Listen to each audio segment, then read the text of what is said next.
माननीय मुख्य नेते एकनाथ शिंदे साहेबांच्या आदेशाने वेगवेगळ्या विभागाच्या बैठका या ठिकाणी पार पडत आहेत। याच्या आज मला वाटतं पश्चिम महाराष्ट्राची बैठक आहे।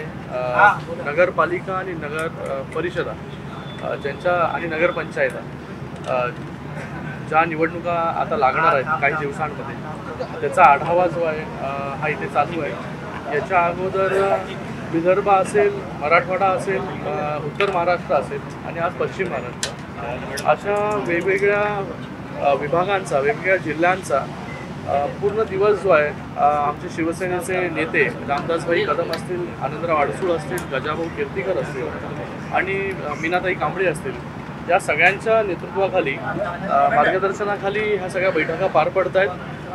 तिकडचे जिल्हा प्रमुख असतील, तालुका प्रमुख, शहर प्रमुख, तिकडचे आमचे पदाधिकारी असतील, नगरसेवक, त्यांच्याबरोबर पक्षाची परिस्थिती काय आहे त्या नगरपालिकेमध्ये, नगर परिषदेमध्ये, नगरपंचायतीमध्ये याचा आढावा जो आहे तो घेण्यात येतोय। कशा प्रकारे पक्षाची तयारी त्या ठिकाणी सुरू आहे आणि मला वाटतं याचा फायदा जो आहे तो येणाऱ्या नगर परिषदे आणि नगरपंचायतीच्या निवडणुकीमध्ये नक्की होईल। पक्षाला कुठे कुठे बळ जे आहे हे पदाधिकाऱ्यांना द्यायचं आहे, कार्यकर्त्यांना द्यायचं आहे आणि या महाराष्ट्रामध्ये जास्तीत जास्त नगरसेवक जे आहे, नगराध्यक्ष जे आहेत हे महायुतीचे कसे निवडून येतील याच्यावरती आमचा भर आहे। लोकांची जी मागणी आहे अनेक ठिकाणी स्वबळाची भाषा केली जाते, त्या संदर्भात काय भूमिका असणार? बघा, ह्या ज्या सगळ्या निवडणुका आहेत या कार्यकर्त्यांच्या निवडणुका आहेत, नेत्यांच्या निवडणुका झाल्या। आज कार्यकर्त्यांना कुठे वाटतं की महायुती झाली पाहिजे, कुठे वाटतं की बाबा स्वतंत्र लढलं तर पक्षाची ताकद वाढेल। आम्हाला त्यांना जो गेले अनेक वर्ष, तुम्हाला माहिती आहे की निवडणुका गेले की काही वर्ष जे आहेत ते झाले नाही, तर अशा परिस्थितीमध्ये तिकडचे जे नगरसेवक होते किंवा होणारे नगरसेवक जे इच्छुक आहेत त्यांना देखील संधी जी आहे ते कार्यकर्त्याला मिळाली पाहिजे।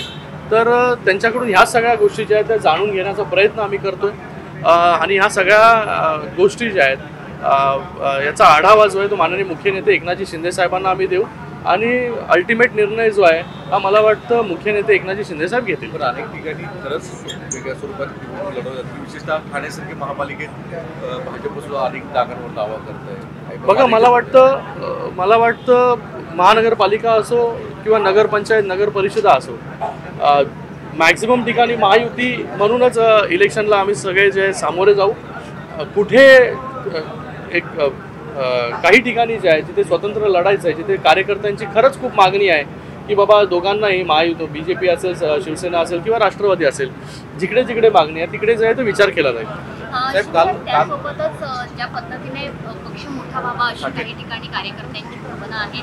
महाविकास आघाडी सुद्धा आपल्याला अनेक जे काँग्रेस विशेषत्वाने नाराज असल्याचं बघायला मिळालं आहे की मनसेने महाविकास आघाडीची केला तर काँग्रेस अस्वस्थता वाढत चाललेली आहे। 100% वाढणार, कारण की काँग्रेसच्या बळावरती जे काही लोकसभेच्या जागा मिळाल्या UBTला किंवा जी काही मतदान त्यांना लोकसभेमध्ये किंवा विधानसभेमध्ये मिळालं हे स्वतःचं नव्हतंच, हे काँग्रेसचं मतदान जे आहे त्यांना मिळालं आणि आता काँग्रेसला बाजूला ठेवून कोणाबरोबर दुसऱ्याबरोबर जे आहे ते चूल मांडण्याचं काम हे करतायत, तर साहजिक आहे काँग्रेस त्याच्यावरती आक्षेप जे आहे ते घेणारच आहे। संजय राऊतांचं विधान येतं की ठाण्यामध्ये जवळपास 17 जागांमध्ये त्यांचे पक्ष जिंकतात।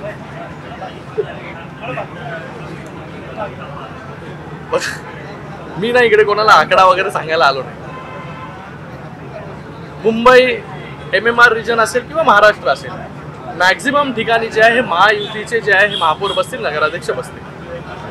त्यांचा जो दावा एवढा कॉन्फिडन्स, आता थोडे दिवस जाऊ दे ना, कॉन्फिडन्स त्यांना विधानसभेमध्ये पण होता की।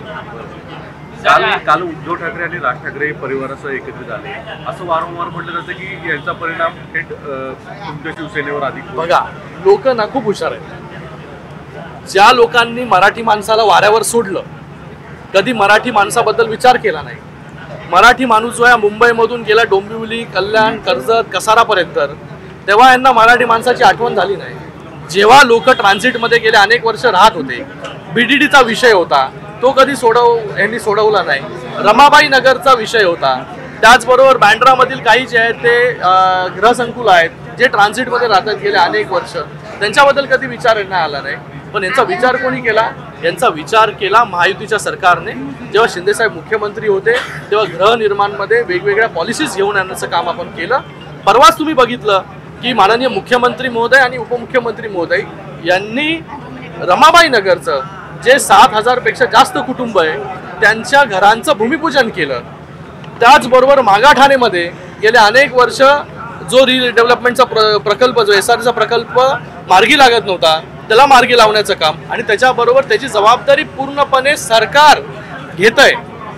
हे तर अगोदर पण होऊ शकत होतं, तुम्ही तर केलं नाही.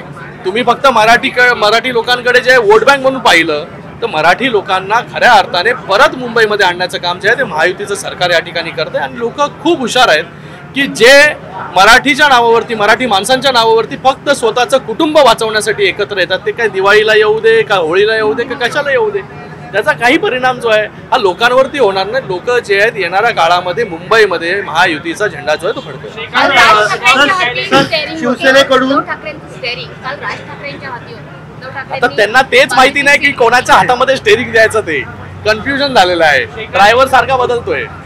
डॉक्टर साहेब, आनंदाचा शिधा बंद असलं तरी आपल्या सेनेकडनं प्रत्येक जिल्ह्यामध्ये भागामध्ये लोकांच्या घरी शिधा पोचवला जातोय, धान्य पोचवलं जातोय, दिवाळीचं साहित्य जे आहे ते पोचवलं जातं. याविषयी माहिती तुम्हाला माहिती असेल की ह्या सगळ्या ओला दुष्काळानंतर शिंदेसाहेब स्वतः गेले आणि स्वतः त्यांनी दसरा मेळाव्यामध्ये सगळ्यांना आवाहन केलं की सगळ्यांचा संसार जो आहे हा परत ट्रॅकवरती आला पाहिजे. त्याच्यासाठी आपण जो आहे हा दसरा देखील त्यांच्या बांधावरती जाऊन साजरा करा आणि नंतर देखील जे आहे हे शिवसेनेच्या माध्यमाने लोकांपर्यंत मदत जे आहे ते पोहोचवण्याचं काम जे आहे ते सुरू आहे. श्रीकांत जी, निकाय चुनाव से पहले कार्यकर्ता जो है मिलने के लिए आए हैं, आज की बैठक पृष्ठभूमि क्या रहेगी, क्या कुछ चर्चा? हमारे नेता एकनाथ जी शिंदे साहब के नेतृत्व में और हमारे सभी नेता रामदास भाई कदम हो, आनंदराव अडसूल जी हो या गजानन कीर्तिकर हो या मीनाताई कांबळे हो, इनके नेतृत्व में ये बैठक सब यहाँ पर चल रही है. और मराठवाड़ा हो, पश्चिम महाराष्ट्र हो, उत्तर महाराष्ट्र या विदर्भ हो, आज पश्चिम महाराष्ट्र की यहाँ पर मीटिंग है. इसके पहले बाकी सब रीजन की मीटिंग हो गई. सभी पदाधिकारियों से, सभी नेताओं से, हमारे जिला प्रमुख है, तालुका प्रमुख है, उनसे जानने की कोशिश हम कर रहे हैं कि किस प्रकार से इस स्थानीय निकाय चुनाव की तैयारी हम सभी लोग कर रहे हैं. पार्टी कर रही है. पार्टी की ताकत कहाँ कहाँ मजबूत है, पार्टी को और ताकत हमारे पदाधिकारियों को कहाँ देनी है, तो इसके ऊपर पूरे दिन भर चर्चा होती है, डिस्कशन होता है. और मुझे लगता है कि आने वाले समय में शिवसेना की ताकत जो है और बढ़ेगी और महायुति के ज़्यादा से ज़्यादा नगर अध्यक्ष इस महाराष्ट्र में कैसे चुनकर आए, महापौर कैसे चुनकर आए और जिला परिषद के अध्यक्ष कैसे चुनकर आए, इसके ऊपर हम लोग काम कर रहे हैं. डॉक्टर साहेब, गेले 2-3 दिवस बैठका सुरू आहे. श्रीकांत जी, प्रधानमंत्री नरेंद्र मोदी ने ये कहा कि जब 2014 में वो सत्ता में पूरे देश भर में 125 जिले प्रभावित थे और आज नतीजा ये है कि वो संख्या 11 तक आ गई है. 125 से 11 तक. महाराष्ट्र गढ़चिरौली में ये समर्पण किया. ये बहुत बड़ी जीत हमारी सरकार की है, नरेंद्र मोदी सरकार की है. और मुझे लगता है जिस तरीके से, जिस तेज़ी से हम डेवलपमेंट कर रहे हैं, जिस तेज़ी से भारत आगे बढ़ रहा है, जिस तेज़ी से भारत आज चौथी बड़ी अर्थव्यवस्था बन चुका है, उसी के साथ में नक्सलवाद को ख़त्म करने का काम माननीय मोदी जी के नेतृत्व में हमारे गृह मंत्री अमित शाह जी बड़ी जोरों शोरों से कर रहे हैं. इसलिए आज ये आंकड़ा घटकर 11 पे आ गया. और महाराष्ट्र का आपको उदाहरण मैं दूं, महाराष्ट्र में भी जिस गढ़चिरौली को हम नक्सलग्रस्त अफेक्टेड एरिया मान रहे थे, आज वो स्टील हब बन रहा है. जब शिंदे साहब मुख्यमंत्री थे, पालक मंत्री थे, तभी भी उन्होंने इनिशिएटिव लिया और आज मुख्यमंत्री हमारे देवेंद्र फडणवीस जी है, उनके नेतृत्व में हम आगे बढ़ रहे हैं. लोगों को रोजगार जो है वहाँ पर प्राप्त हो रहा है. तो हमारी सरकार कितनी सीरियस है नक्सलवाद को लेकर, ये आपको इस आंकड़ों से जो है पता चल सकता है. कल राज ठाकरे और उद्धव ठाकरे साथ दिखे, दोनों के परिवार ने मिलकर दीपोत्सव का इनॉग्रेशन किया. दोनों भाइयों का साथ आने पर शिवसेना पर क्या फर्क पड़ेगा लोकल बॉडी में? देखो, मुझे लगता है कि लोग बहुत समझदार है, वोटर्स बहुत समझदार है कि जिन मराठी वोटर्स के लिए, जिस मराठी लोगों के लिए इन्होंने कभी कुछ किया नहीं, जब पूरी ताकत थी इस मुंबई म्यूनिसिपल कॉरपोरेशन में, 25 साल तक इन्होंने राज किया है यहाँ पर, लेकिन मराठी आदमी जो है वो गया, कर्जत गया, कसारा गया, बदलापुर गया, वो मुंबई से बाहर चला गया क्योंकि उसको घर की परिस्थिति, घर यहाँ पर नहीं मिले, घर वो रीडेवलपमेंट में फंसे हुए थे, लोग ट्रांजिट में 14-14 साल रह रहे. तभी इनको मराठी लोगों की याद नहीं आई। मराठी आज मराठी के नाम पर ये दोनों लोग साथ में आ रहे हैं, तो मुझे लगता है लोग बहुत होशियार है। आज लोगों का घर का विषय देखिए, किसी भी मध्यम वर्ग का एक सपना होता है कि हमारा खुद का घर हो, छत हो। आज जिन लोगों को आपने ट्रांजिट में 14-14 साल रखा, आपके घर के बगल में ट्रांजिट है, आपको उनकी कभी याद नहीं आई, लेकिन इन लोगों की याद, इन लोगों को न्याय देने का काम महायुति की सरकार ने किया। बीडीडी 4 का विषय हो, वहाँ पर रिडेवलपमेंट आप देखते होंगे। रमाबाई नगर का सबसे बड़ा विषय, 7,000 से ज़्यादा घरों का विषय, परसों माननीय मुख्यमंत्री देवेंद्र फडणवीस जी, उप मुख्यमंत्री महोदय, इनके नेतृत्व में, इनके हाथों से शिलान्यास वहाँ पर हुआ और उसकी पूरी जिम्मेदारी सरकार ने ली। तो इसके पहले कभी भी मराठी लोगों की याद इनको नहीं है। तो लोग बहुत समझदार हैं कि कौन हमारे लिए खड़ा है, और लोग इसका रिजल्ट जो है, जैसे विधानसभा में लोगों ने रिजल्ट दिया महायुति को, वैसे ही बीएमसी और बाकी स्थानीय चुनाव में महायुति के साथ लोग खड़े रहेंगे। संजय राउत सरकार नक्सलिज्म को खत्म करने के लिए सीरियस है, लेकिन कांग्रेस सरकार आरएसएस को खत्म करने के लिए लगातार डिमांड कर रही है।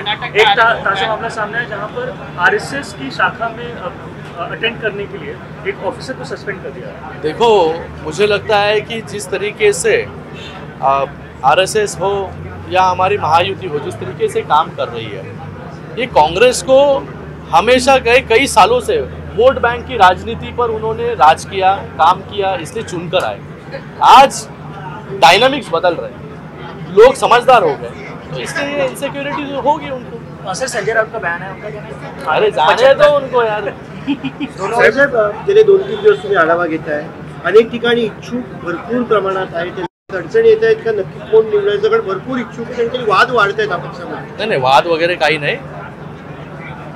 ह्या बैठकीचा जो उद्देश आहे हे जाणून घेणं आहे की कुठल्या नगर परिषदेमध्ये किंवा जिल्हा परिषदेमध्ये ताकद आपली आहे, कुठल्या इथे लोकांना जे युती करायची आहे। काही लोकांचं म्हणणं असतं की बाबा स्वतंत्र लढलं पाहिजे, काही लोक म्हणतात की युतीमध्ये गेलं पाहिजे। तर या सगळ्यांचा आढावा जो आहे तो घेण्याचं काम आम्ही लोक करतोय आणि अल्टिमेट निर्णय जो आहे हा मुख्य नेते एकनाथजी शिंदे साहेब घेतात। पण जेव्हा इच्छुक भरपूर असतील आणि असे प्रसंग येतील, त्यावेळी कशा पद्धतीने सिच्युएशन हँडल करणार, बघा, रूट लेवलचे कार्यकर्ते इन्व्हॉल्ड असतात। नक्कीच या ज्या निवडणुका आहेत, या कार्यकर्त्यांच्या निवडणुका आहेत। कार्यकर्ते गेले अनेक वर्ष थांबलेले आहेत की निवडणुका कधी होतील। आज निवडणुका लागलेल्या आहेत, तर कार्यकर्त्यांचं जे म्हणणं आहे, हे म्हणणं देखील जे आहे हे पूर्णपणे ऐकलं जातंय आणि त्याची नोटिंग करून जे आहे ते शिंदे साहेबांना सांगितलं जाईल आणि नक्कीच जे कार्यकर्त्यांना लोकल लेवलला पाहिजे त्याचा देखील विचार जो आहे तो पक्ष करेल। किती जागांचा प्रस्ताव आपण ठेवलेला आहे, अरे किती बाबा, जागा अपेक्षित आहे? चुकीच्या माणसाला तुम्ही विचार। महानगरपालिका में क्या यूपीटी और मनसे के एक होने से थाने में आपके गढ़ में कोई असर पड़ेगा? क्या तो वो सवाल जो है घुमा के पूछा। मैंने थोड़ी देर पहले उसका उत्तर दिया कि कुछ लोगों को सपना जो है देखने की आदत है, सपना देखने दीजिए, और 3 महीना है, जनवरी तक इलेक्शन खत्म हो जाएंगे। डॉक्टर साहेब, ह्याच्यामध्ये गेले काही दिवसांमध्ये ठाकरे यांची काँग्रेस बरोबरची जवळी आणि परत इथे आता म्हणजे एका बाजूला एक मित्रपक्ष जरी वाढत असला तरी अंतर्गत एकमेकांच्या विरोधातले पत्रव्यवहार दिल्लीपर्यंत पोहोचत आहेत, आरोप प्रत्यारोप होत आहेत। या सगळ्या बघा, काँग्रेसच्या वोट बँकवरती यांनी लोकसभेच्या जागा लढवल्या, ज्या काय जागा यांना मिळाल्या त्या काँग्रेसच्या वोट बँकमुळे मिळाल्या, म्हणून यांच्या मिरवणुकीमध्ये पण आपण बघितले कुठले झेंडे जे आहेत ते नाचवले गेले। विधानसभेमध्ये देखील यांना जे आहे काँग्रेसमुळे जे काय थोडं काय मिळालं ते काँग्रेसच्या वोट बँकमुळे मिळालं। आज काय झालं, यांना आता कन्फ्यूज झालेत की आता काँग्रेस बरोबर राहायचं का अजून कोणाला घ्यायचं बरोबर। ज्या पक्षाला हे म्हणत होते की संपलेला पक्ष आहे, आज त्याच्याकडे जे आहे हे सारखं फेऱ्या मारायला लागतंय। तर पण मला वाटतं की हे पब्लिक है, ये सब जानती है।